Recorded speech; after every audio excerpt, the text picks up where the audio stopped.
So we have no hook. We're just going to dive right in. Lots of material. Expect to stay late. If you need to leave, leave when you need to. So last week we talked about the sort of end cap to the first section. Kohelet showed us how the pursuit of wealth is ultimately both unsatisfactory and unsubstantial. Maybe use that word slippy. It's hard to hang on to. Again, this ended up being both a wrap-up of that mini section and the first half of the book. All the way back in chapter 1, Kohelet set out and he said, hey, my thesis for the first half is what is the gain? What is the profit that Yitro in his investigation of life under the sun? And again, he concluded that as far as what we can see under the sun, that he can't discern what is that ultimate gain. He said it seems to be Hebel. It's unsatisfactory, unreliable, and ultimately empty. Now that's rather down note. However, Kohelet also says that in spite of, and sometimes even because of the Hebelness of life, he counsels his readers to enjoy life, to take that time to center themselves on the gifts that God has given and to really lean into that tension. Now, these enjoy life refrains that we've seen so far will only intensify in the second half of the book. But we don't get to that first enjoy life refrain until next week at the end of chapter 8. So we're going to introduce some tensions this week, and we're just gonna have to lean into it, knowing that, hey, we have some resolution that is coming, but I do think that Kohelet intends for us to lean into that tension as Kohelet continues to describe the Hebelness of life. And there's plenty of tension to be found. There's so much. In the second half of the book, Kohelet turns his attention to see what gain we can have from wisdom, from applying wisdom. And he'll address the very natural human response when our efforts don't pan out the way we expect. We have this expectation, right? I put in the effort, I do the work, I do X, Y, or Z, I will get this response, this outcome, but there's a glitch. We don't always get the outcome, even if we apply wisdom. And so we throw up our hands. I don't know if you guys do this. I do this. I throw up my hands. I'm like, why am I working so hard if all of it comes to nothing? If in the end I'm just disappointed anyway, it's profited no one. Now I'm just frustrated. I'm not going to bother. That's my, at least the immediate response is I'm going to stop putting in all this effort because now I'm just tired and I haven't gained anything. But Kohelet is going to say, no, this is not the good response to life's Hebelness. In fact, he's going to say that response is foolishness. And then what he concludes is that our knowledge of what is good is limited in the fallen world in which we live.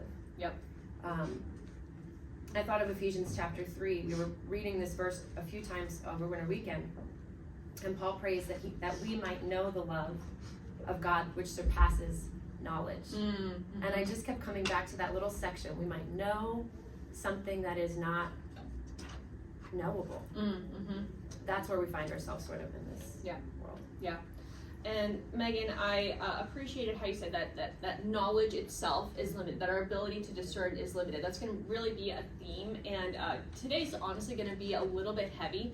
You're like, today's going to be a little bit heavy. I feel like the entire thing's been a little bit heavy. We are going to touch on some things and share some things that are heavy on our hearts today, so this is your one moment of levity before we dive in.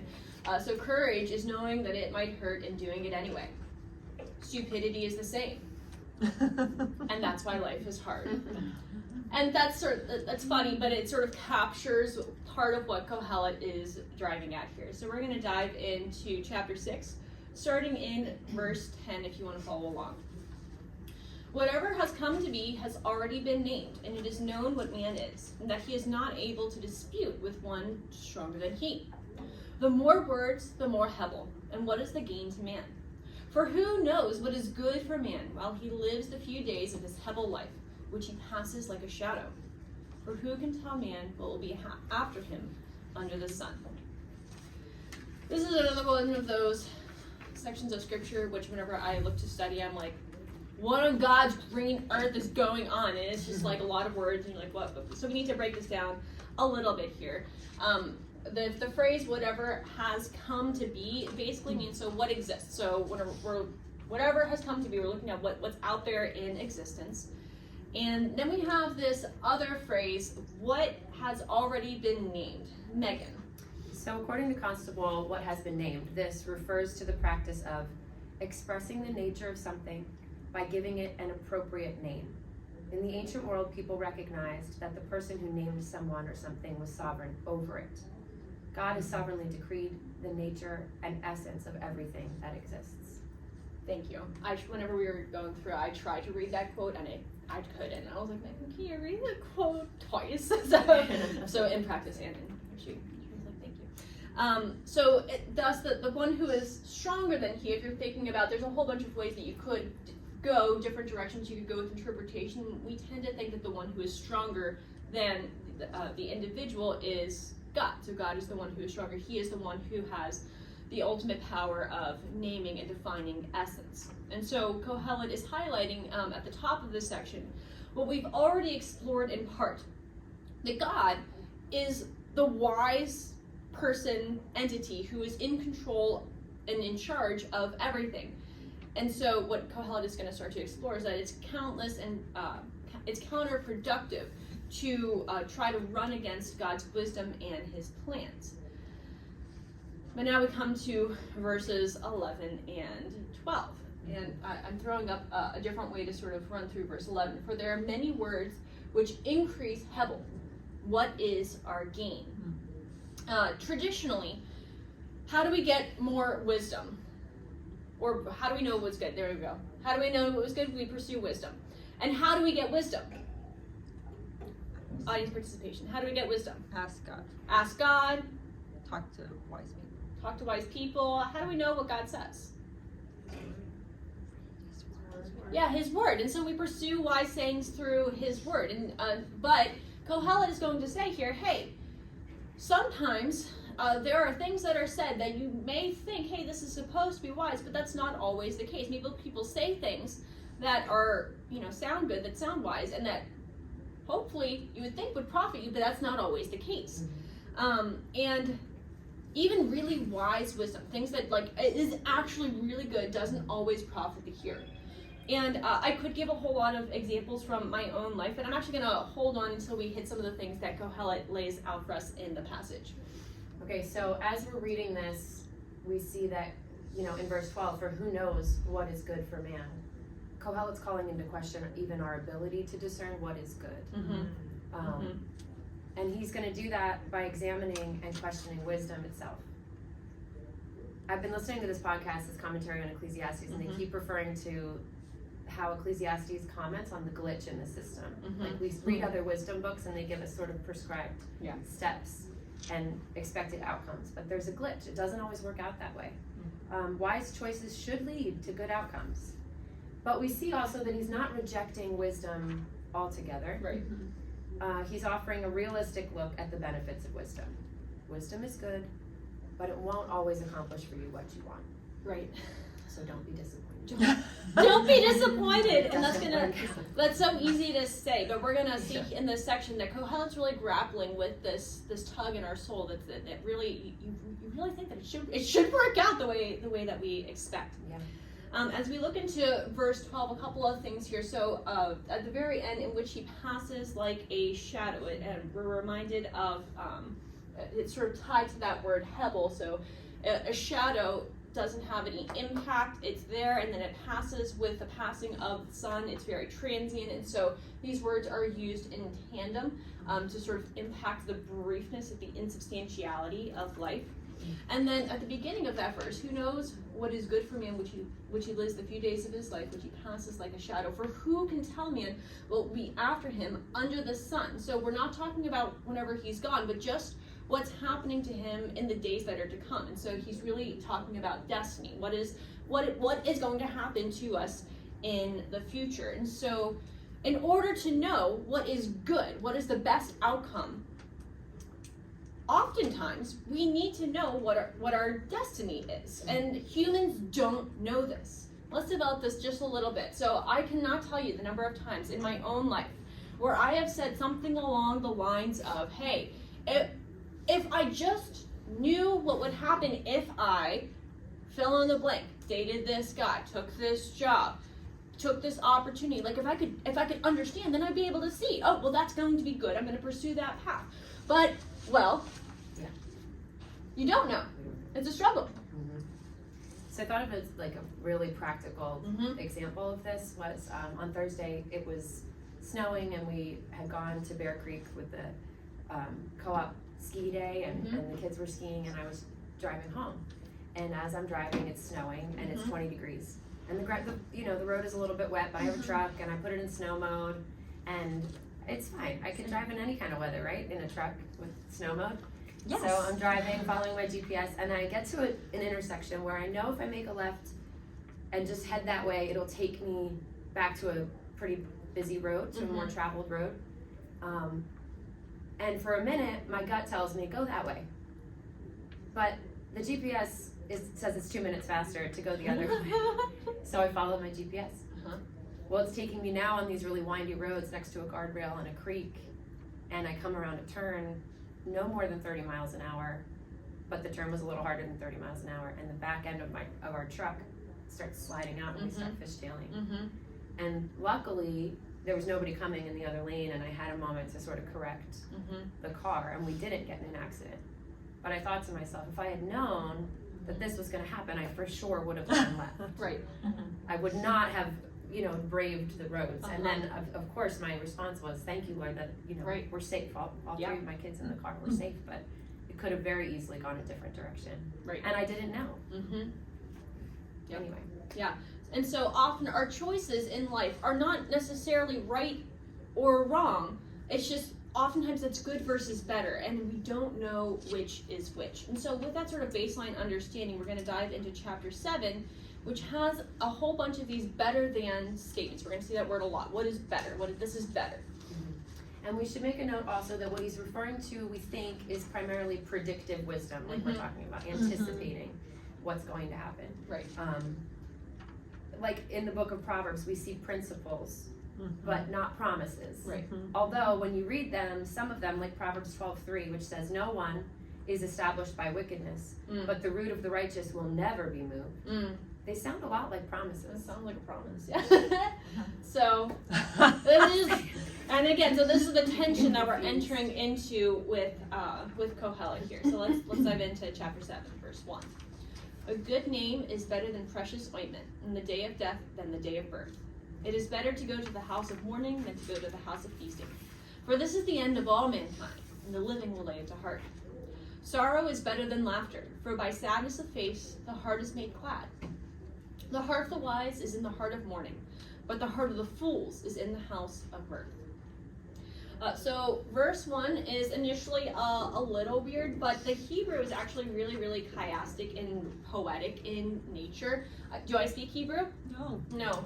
But you can see even up on this screen, so you can see the balance of these verses. It's just really cool proverb that's really coolly balanced out. And so true to its form, this seems to be one of the classic wisdom proverbs of Kohelet's day. And so what do we know about ointment from this period? Medicine. It was expensive. Expensive, right? It wasn't cheap. What other things? So what It was used to like embalm. Yeah. It's used for burials. I'm going to skip right over that for just a moment and come right to John 19. So John 19 describes how Nicodemus had come to bury Jesus, and they brought what? They brought all of those spices. Myrrh, aloes, about 75 pounds in weight, and they bound him up with the spices and all of those different ointments. And so likely the saying is sort of one of those things that you say, okay, hey, you have a poor man who isn't able to afford those ointments to be able to be buried with. And so he's like, hey, you know what though? It's better to have a good name, a good reputation or legacy than to have all of that money for those ointments. Would we agree? Yes. Yes, that's true. However, it does seem to also, there's a little bit, we're going to see this all the way through. There's going to be this sense of yes and yet. Yeah, I can take the and yet. Kohelet provides a lot of paradoxes. Is that the plural for paradox? Yeah. Paradoxes throughout the book. So the problem is it's all well and good to talk about a good reputation, right? But really not before you die. Your reputation is not solidified, right? Mhm. Until death. So you have to be dead, here's the paradox, for this proverb to matter. Mm-hmm. But at that point, you're dead. So you don't care. Plus, while we're alive, we have plenty of opportunities to ruin the whole thing, Right. right? Yeah. So it's true that the finish line is better than the beginning if you finish well. Mhm. And while we don't have to live, excuse me, in constant fear of not living well, Mm-hmm. when we see, in particular in the Christian world, pastors and Mhm. leaders who, burned like a bright flame and Mhm. led well and converted many Mhm. and had all this impact, but who crash and burn at the end of their lives, Mhm. who give in to sin and Mhm. temptation and folly, their reputation is destroyed. Mhm. And so I think when we consider those examples, we ourselves need to have a healthy fear Mm-hmm. of that being our outcome as well. Right. And I thought about, we talked about Ravi Zacharias was Mhm. particularly upsetting, He had this Mhm. widespread evangelical ministry. He had a huge impact. He taught beautifully with wisdom, Mhm. you would think, or it seemed. It's But late in his life and then after his death, it was revealed that he had been engaging in ongoing misconduct, sexual misconduct. And even using the money from his ministry to fund his sin. And this very sobering fact is that even if the world never knew the truth about what he was doing, God always sees what is Mhm. true. Right. And he sees our hearts. So Yeah. his reputation, his ministry, all of it, God would have known. Mm-hmm. So our goal should be to stand before God and to hear, well done, good and faithful servant, enter into the joy of your master. Now, if you've been with me for any stretch of time, you've probably heard me quote Ecclesiastes 7:2, death is the destiny of every man, the living should take it to heart, because this was, in fact, the youth group theme verse one of the years, and that was the most glorious year in youth group ever. You're like, that defined youth group under the reign of Pastor Jeff. You're like, yes, this is just the glory of our life. So I am accustomed to talking about this verse, so I can tell you off the top of my head that going to the house of mourning is talking about going to a funeral, and while a house of feasting is talking about a party, and more specifically, you can think about a wedding celebration. Yeah, so we typically go to funerals and weddings where? Church. Mhm. Churches, right? In a building that's like a third party Uh-huh. situation. But in that time, in biblical times, funerals, weddings, these types of celebrations would literally have been in people's houses. Mhm. Mm-hmm. And we see this in Mark chapter 5 when we Mhm. hear the story of Jairus, the synagogue ruler whose daughter had died. Yeah. When she died, he had hired mourners to go where? To his house, Yeah. because that was where the funeral proceedings were happening. Yeah. So there is a literal element to the use of the word house Yep. in this. Yep. But obviously it's not just literal, there is a metaphorical aspect of, well, it is better to be sober-minded and regularly to reflect on the reality of death than to sort of be empty-headed and lighthearted and sort of flitting and frittering your way through life. Death will come to us all. And you're like, well, no, shoot, Sherlock. But it will come to us all. And so the more we're able to face that fact realistically, the more likely we will be to live our lives with intentionality, aiming to honor God, and again, to finish well. Verse 3 is another one of those statements that initially, as Meg and I were talking about it, we're like, this does not make any sense. Sorrow is better than laughter, for by sadness of face the heart is made glad. Note, heart is the inclination or the inner person, not just talking about an emotional state, but that inner soul. And also the word sadness there is the same word that's also translated as vexation earlier in Ecclesiastes 5:17. And when our hearts are grieved, vexed, disappointed, it creates that space for reflection. I think about that term memento mori, that it provides in turn opportunities. We may end up rejoicing more earnestly in the blessings we've been given, or two, we may even realize that we've been wrong about something and have the opportunity to change our ways. To make it right. 2 Corinthians 7, 9, and 10 says, "As it is, I rejoice, not because you were grieved, but because you were grieved into repenting. For you felt a godly grief, so that you suffered no loss through us. For godly grief produces a repentance that leads to salvation without regret, whereas worldly grief produces death." So we talked about this hypothetical situation of a person living in his own way and saying, "I'll get right with God on my deathbed." That's the plan. Years from now, you know, this unexpected time, which is clearly very far away. And in the meantime, to live however he wanted. But what we find there is, in reality, death can be around the corner for any one of us. Right? We may not wake up tomorrow for an unexplained reason. And so Kohelet concludes this first set of Proverbs by telling his readers how the wise and the fool will respond to the reality of death. The fool will refuse to address these topics. That's morbid! Why would you talk about that? Just let me live. And for the fool, the negative aspects of life, the realities of those aspects are not worth dwelling on.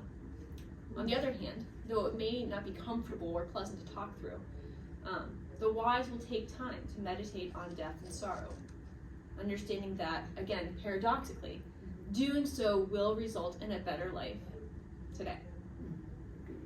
So I was referring to my notes from the last time we did this class, about a year ago. And in the notes after this week's lesson, I had written about Melody Landis, who was a young woman, a wife, a mother, who died tragically a little more than a year ago. Suddenly, she appeared to be in good health. And I remember writing about how tragic it was and how unfair and untimely her death was, and how foul it is that we, in just a couple months' time, would probably not even think about it anymore. And it really struck me because honestly I haven't thought about it in months. And I opened it and I read my notes and I was reminded again of just how important it is that we do remember. And I'm sure many of you are tracking in the news following the hostage situation in Israel, and of course one of the more tragic scenarios is Hamas had captured a mom and her two little boys, and they returned the bodies of the two little boys, and not the mom. They're like, "Here's the mom," and it's like it was some other random body, which is the cruelty. And they eventually did return her body as well. But and then there's another news story. I just saw this: 70 Christians who were beheaded in the Democratic Republic of Congo, and there's just so much evil and devastation and sickness. And regardless of the reason for the death, Megan said it could be right around the corner. And thinking back to the case in Israel that I keep seeing on the social media platforms, never forget. And yet like Megan said, we so quickly forget, we so quickly move on. And I don't know if I can fully grasp like the importance of what Kohelet is trying to drive us to here. But we ought to remember. So the next section starts in verse 5. "It is better for a man to hear the rebuke of the wise than to hear the song of fools. For as the crackling of thorns under a pot, so is the laughter of the fools. This is also Hebel.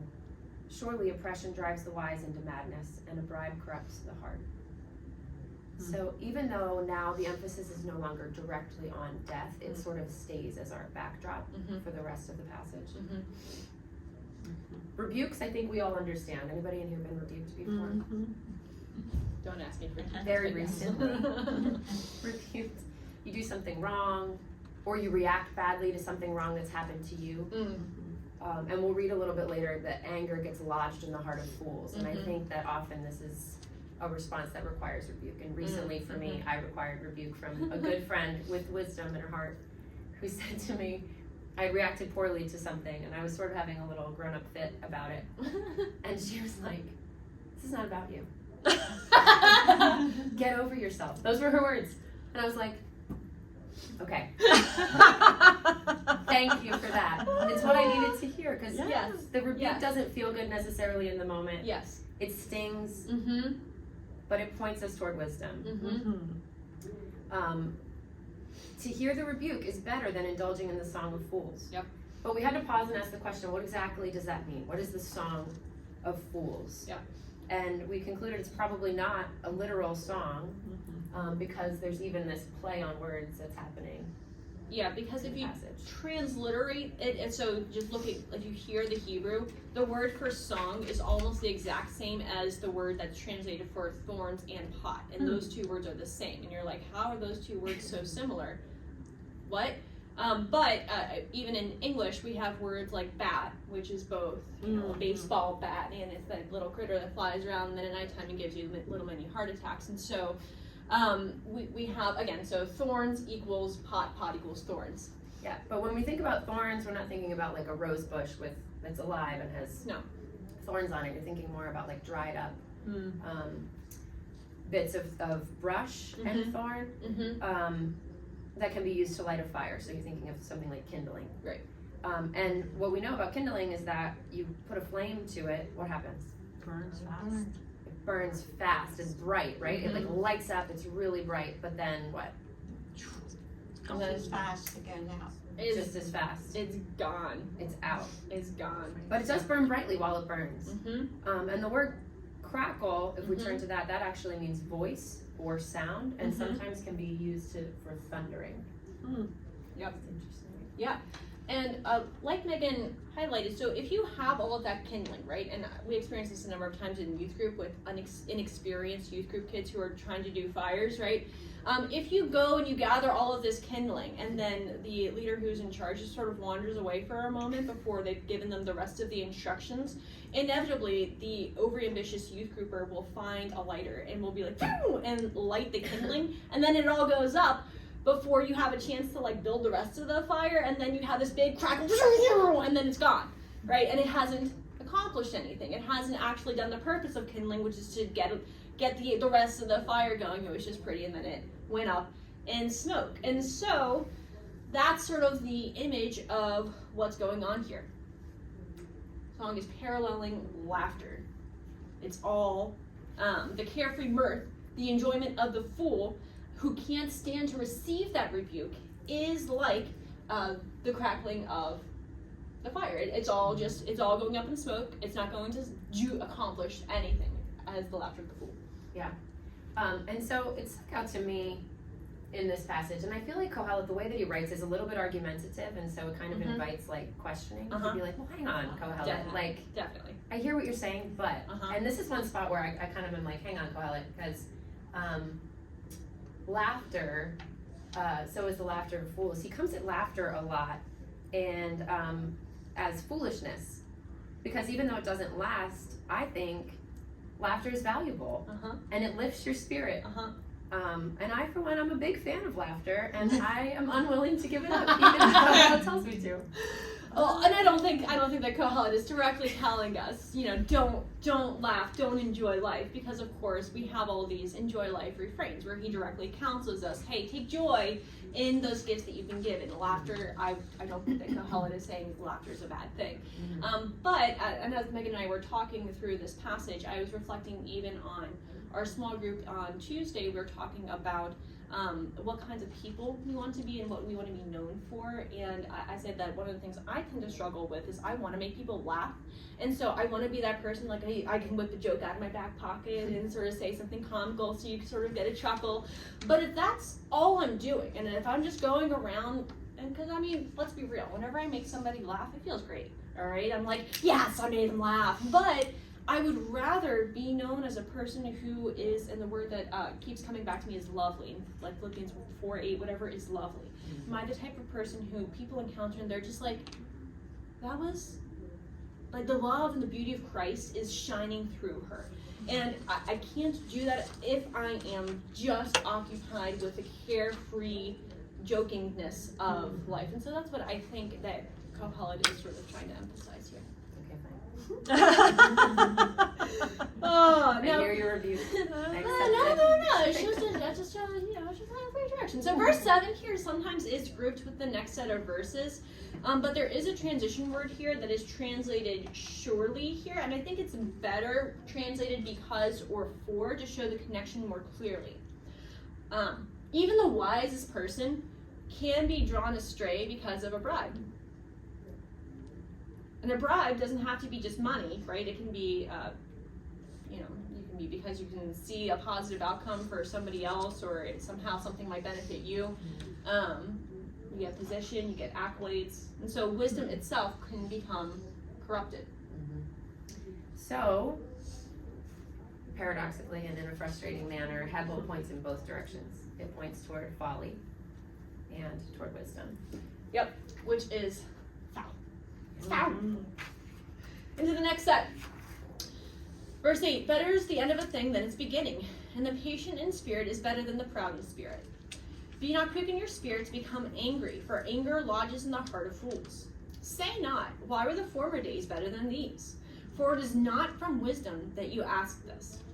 So we have another piece of traditional wisdom. It's better to finish a project than to start one. And I'm sure we all know people. We only know people who are famous for like starting projects, and so they have like 30 partially completed house projects around the house, right?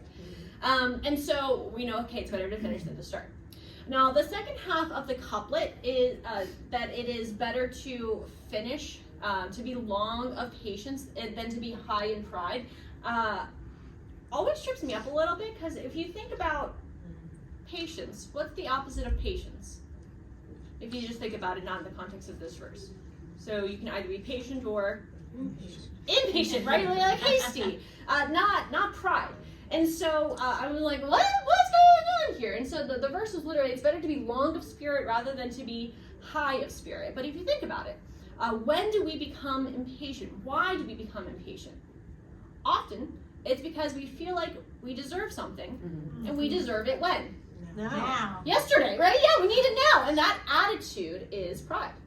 Yeah, and our society is not long on patience. No. I would say. Patience, it's hard to find it anywhere. Yeah. But we find an abundance of anger. Yeah. And in the wake of impatience, when our pride is disturbed, we become impatient, and often that leads to anger. And the verse says that anger gets lodged in the heart of fools. This one, for me, I had to meditate on a lot this week. But interestingly, the same word was translated as sorrow in verse 3. And there, Kohelet was counseling us to lean into the frustration when impending doom and life's disasters are looming, allowing it to guide us to clearer reflection. Here, though, he says anger in the face of disappointment or frustration is the response of fools. So we kind of circle back to the beginning.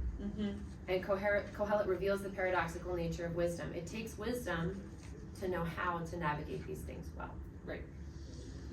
And this last line here is further, so it offers an extension and at the same time almost a little bit of a critique. So verse 8 says that the end is better than its beginning. So if you apply that down to these verses, so end of a thing would be the latter days, beginning would be the former days. And so we know that, hey, it's better to be where we are today than in the past. So there's no point in longing for what we might say yesteryear. To the present where we've ended up is better than the past. And so, hey, stop over glorifying the past, glossing over. Don't we do this? We sort of gloss over all of the things that were really hard. Like, oh, but it was so good when X, Y, or Z. And this attitude so frequently can also come out of a heart of anger. But Kohelet's not saying don't ask the question because it's a wrong question to ask. He's just saying it's not wise to ask this question. Is it possible that you're in a period right now that's actually worse than where you were 10 years ago? Yeah, It's possible. But to fixate on that, what's the point of mourning that when we are where we are? Does it profit you anything? No. To say this was better and this is worse? No, it doesn't. So can you go back? No. Can you magically bring the past into the present? No. No. And conversely, can you go back and fix the wrongs of the past? No. No, you are where you are. You are where you are. Reminded of the scene where Frodo and Gandalf in Lord of the Rings, and Frodo says, I wish the ring had never come to me. I wish none of this had happened. And Gandalf so wisely says, so do all who live to see such times. But that is not for them to decide. All we have to do is to decide what to do with the time that is given to us. And so, whether the end is better than the beginning or not, it's still best to wisely keep our minds on the present. Wisdom is good with an inheritance, a gain to those who see the sun. For the protection of wisdom is like the protection of money, and the gain of knowledge is that wisdom preserves the life who has it. And if you're like, what's the connection? He did just talk about wisdom. It's not from wisdom that you asked this, so now he's expounding upon wisdom. Yeah, so we all know money can be good, right? Yes. Mm-hmm. It can offer a lot of protection in the world that we live in, because the world runs on money. Mm-hmm. Has anybody, I'm sure the answer is yes, but have any of you heard of Dave Ramsey or taken a financial piece Yeah. course? Dave Ramsey course. So What did his, you say? Dave Ramsey, Oh. have you heard of Dave Ramsey? Mhm. Yeah. And so his big theme is to get out of debt, right? To like pay off all your debt, not live in debt, be debt free. Mm-hmm. But what's the first thing he says to do? The first step in the whole plan, do you guys remember? Before you pay down all your debts and you snowball or whatever. Give some away. Time. Not yet. No? Emergency. Yes. Yeah, emergency He fund. says that we get at least $1,000 Mhm. as an emergency fund, as a cushion, because money does serve as a protection Yep. for us. However, if you are rich but you're a fool, is that a good combination? No. No, it's a disaster waiting to happen. And so, Wisdom is better than money. It stands as a protection and can preserve your life, which Kohelet does see as a gain, even if you have no money, even Right. if you're poor. and so theoretically, if you have both wisdom and money, you're going to be better off, right? Theoretically. In theory. In theory. Moving forward, consider the work of God. Who can make straight what he has made crooked? In the day of prosperity, be joyful, and in the day of adversity, consider. God has made the one as well as the other, so that man may not find out anything that will be after him. So we've gotten this same sort of message a couple of times now. In verse 1, or chapter 1, verse 15, what is crooked cannot be made straight. In chapter 7, verse 13, who can make straight what he has made crooked? Paints the picture and reminds us that God is the one who's in control, and we cannot supersede him. Right. We can't undo what he has done. Right. We can't do what he's not doing and make it last. And there's a question in chapter 6, verse 12, for who can tell man what will be after him under the sun? Many may not find out. We don't know what we don't know. And our influence over our future is very limited. Right. Though we can have a nice cushion, we can act with wisdom, we can also just as easily fall. And so what Kohelet is starting to get out here is that wisdom and even money, so even if you have all of those things that would seem to predict, hey, this is going to lead you to a successful life, it doesn't always bring about the profit that we anticipate. We can think about the example from scripture of Joseph, who it seemed like went from one scenario to the next, and it was always the turn. And you were like, hey, I acted with wisdom and discretion. Just kidding, throw you into the pit. Hey, I'm in the pit. Just kidding, elevated to the king. And so we see, like, you're like, what? And so the Lord's sovereign hand is so clearly evident in Joseph's story that you just don't seem to be able to sort out when you're going to have success and when you're going to not. This leads us right into the next section. Yeah. Megan. In my humble life, I have seen everything. There is a righteous man who perishes in his righteousness, and there is a wicked man who prolongs his life in his evil doing. Be not overly righteous, and do not make yourself too wise. Why should you destroy yourself? Be not overly wicked, neither be a fool. Why should you die before your time? It is good that you should take hold of this, and from that withhold not your hand. For the one who fears God shall come out from both of them. Thanks, Megan. Before we get into the meat of the passage, I just want to pause and say, in my Hebel life, Kohelet says, in my Hebel life, and I think that he's just using that to emphasize that, hey, he too is in the midst of this frustration. He's not just sort of looking out and saying, okay, well, you guys, you peasants, you have to deal with this. He's like, no, this is something that I experience as well. And so, as we look at this passage and we say, okay, well, why might Israel, remember he's writing to the nation of Israel, why might Israel have this expectation that, okay, well, if I live wisely, then I will have these good things happen? Well, of course, we have the Proverbs, and we've talked about the Proverbs quite a bit, but we also have this whole Mosaic covenant, right? Remember the Mosaic covenant? So Israel's history laid out through all of the Torah, but especially here in Deuteronomy chapter 30, the Lord directly tells the nation of Israel, and I'll read it, if you obey the commandments of the Lord your God, by loving the Lord, walking in his ways, keeping his commandments, then you shall live and multiply. He will bless you. But if your heart turns away and you will not hear, you're drawn away to worship other gods and serve them, then you will surely perish. You will not live long in the land. Therefore, choose life that you and your offspring may live. And that was a loose paraphrase of that section, so don't quote me word for word on that. But the Mosaic covenant lays out these basic principles. Do good, and you will live and prosper. Live long and prosper, right? Do evil, and you will be destroyed. And again, traditional wisdom literature follows the set of principles. And so what you'll see over and over again is this theme that righteous are rewarded with long life, and the wicked will be cut short. But Kohelet says, hang on a minute. Hold on. That's not always true. Sometimes the righteous, their lives are cut short. Right. And the wicked live for a long time while they're pursuing their evil doing. So he comes away with this twofold conclusion. On one hand, he warns his reader not to place their trust in their own righteousness. In other words, they should not depend on their good and wise living to ride them into the happily ever after. It doesn't always work out that way. Right. And why? He says, so that they do not destroy themselves.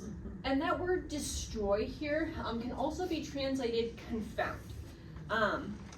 Or to be confused. And I can testify from my own life the fatality of this bad theology. I remember after I graduated from college, I made a mistake of going on social media.